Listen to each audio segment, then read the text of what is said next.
Goedemorgen allemaal, welkom hier op onze eerste Kids Club Movie Day. Het voorbije weekend was een topweekend voor de fans van Racing Genk. Zondag werd de topper tegen Club Brugge gewonnen. En een dagje eerder werden de allerjongste fans in de watten gelegd.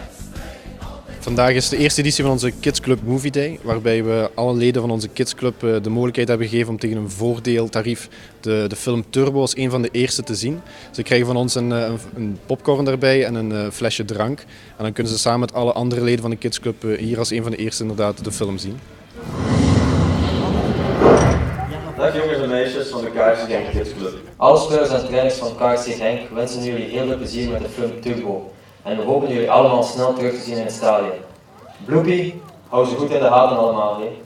Veel moest Bloopy niet in de gaten houden, want de kids zaten 2 uur lang aan het scherm gekluisterd. Het is een leuke film voor de kindjes. Er is veel animo in, veel beweging. De jonge Franse Canadees heeft hier enorm indruk gemaakt in zijn eerste wedstrijd. Superleuk. En jawel hoor, de winnaar is Turbo! Ja, daar is een slag en die slag is ongewoon, omdat die zo snel gaat. Onze Kids Club, dat zijn onze jongste fans, van 0 zeg maar tot en met 11 jaar. Die is ondertussen al een bijna 6000-tal leden groot.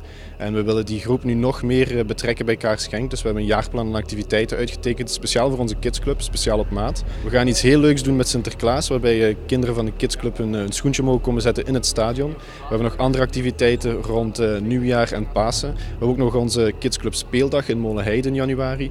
En we willen afsluiten met het seizoen met een Kids Club camping op en rond het stadion, zal ik zeggen. Dus er komt nog heel veel aan.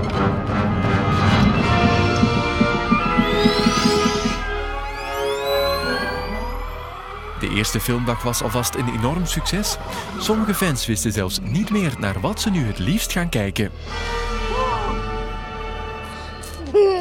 Match van Racing Genk. Ja, een match van Racing Genk.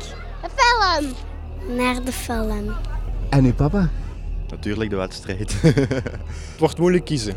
Ik ga eerst de film kijken en dan zal ik bepalen wat het leukste was. Wij hebben al zo'n vermoeden.